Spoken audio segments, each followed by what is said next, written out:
Hey, welcome back to Pastoral Apologetics, and I want to talk about in our video today the question that I hear all the time, and that is, how do we know that we're living in the last days? And so when we talk about Bible prophecy, there's really a million ways that we could start the conversation, but when we talk about this, how do we know we're living in the last days, or are these the end times? I want to talk about it. Maybe we start from this angle and talk specifically about Israel as a nation.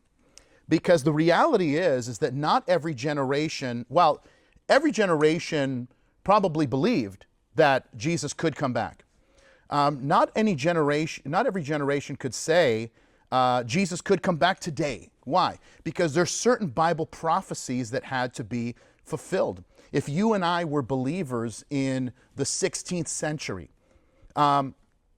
Jesus couldn't have come back. Why? Because Israel did not exist as a nation, and Israel is the key to Bible prophecy. All of Bible prophecy speaks of Israel as a nation, and that didn't happen until May 14th of 1948, when Israel was given its independence.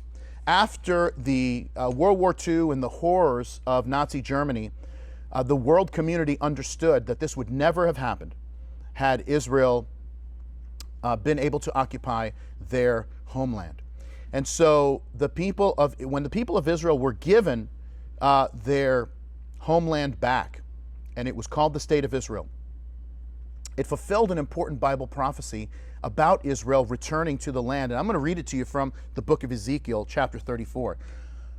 It says, "This is what the sovereign Lord says, I myself will search for my sheep and look after them.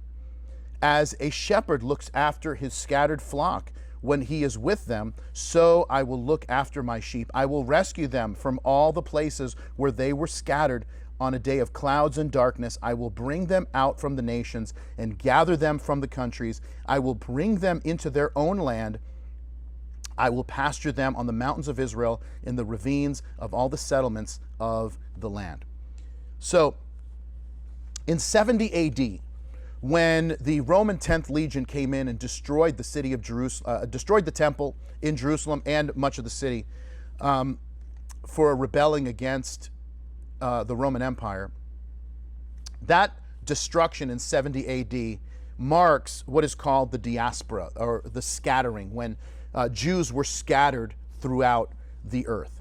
And what's amazing to me is that up until 2010, which wasn't that long ago, there were more Jewish people living in the United States than there were in Israel. Today, there's more Jewish people living in Israel than anywhere else in the world. And I think one of the amazing things that we've seen over the past 100 years or so has been the return of the Jewish people to the land of Israel.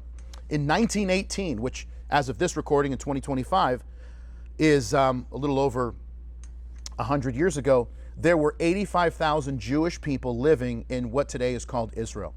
Today, there are 7.4 million people, Jewish people living in Israel, which is more than anywhere else. And in 1948, when Israel became a nation, only 6% of Jews in the world lived in Israel, and today nearly 50% do. And this is amazing because no other people group in the history of the world ever has gone more than 3 centuries without a homeland and been able to maintain their national identity. Now think about how amazing that is. For a people group to lose their homeland but still be able to maintain their national identity. No group has been able to do it for more than 3 centuries. That's why you've never met an Amorite. You've never met a Hittite. You've never met a Canaanite. What about an Uptite? You've probably met them. You've maybe even met Electrolytes. But you've never met any of these other groups. Why? But you've probably met an Egyptian. Why? Why them and not the others? Because one group was able to maintain their homeland while the others didn't. And so because of that, after up to 3 centuries, they just kind of fade away as a people group. Israel went 1,900 years without a homeland and maintained their national identity. Once again, the book of Ezekiel in chapter 36, it says it this way. It says, "Son of man, when the people of Israel were living in their own land, they defiled it by their conduct and actions. Their conduct was like a woman's monthly uncleanness in my sight. So I poured out my wrath on them because they had shed blood in the land and because they defiled it with their idols.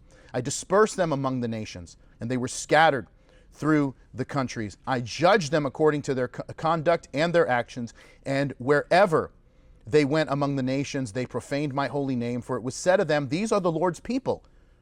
Yet they had to leave his land. I had concern for my holy name, which the people of Israel profaned among the nations where they had gone. Therefore, say to the Israelites, this is what the sovereign Lord says.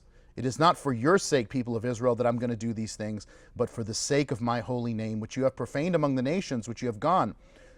I will show the holiness of my great name, which has been profaned among the nations, the name that you have profaned among them. The nations shall know that I am the Lord, declares the sovereign Lord, when I am proved holy through you before their eyes. For I will take you out of the nations, and I will gather you from all the nations and bring you back into your own land. And that's what we're seeing before our eyes. Israel is back in the land. Jews are returning to Israel. Israel is flourishing and prospering in the land given to them by God. And so Jesus would say this in his what's called the Olivet Discourse in Matthew 24 and 25, when he's giving his disciples a private briefing on what the future holds. He says, now learn a lesson from the fig tree.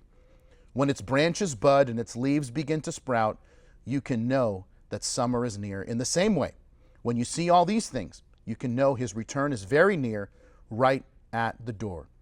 Throughout the Bible, the national symbol for Israel was the fig tree, and Jesus is saying, when you see Israel in their land, bearing fruit, growing and prospering, I'm coming back. Are we living in the last days? Absolutely. And why is that important? Because in that very same passage, if you continue reading, Jesus says, you know what happens to that unfaithful servant when he says, my master delays in his coming? He gets involved in all kinds of sinful activity. But then Jesus says, wise is the servant who is waiting for his master's coming, who is doing what they are supposed to be doing. And that really is the key. And so are we living in the last days? Absolutely. This is something we'll talk about more, I'm sure, as we get into future videos, future conversations. So hope you enjoyed it. Look forward to the next one. Until then, keep reading.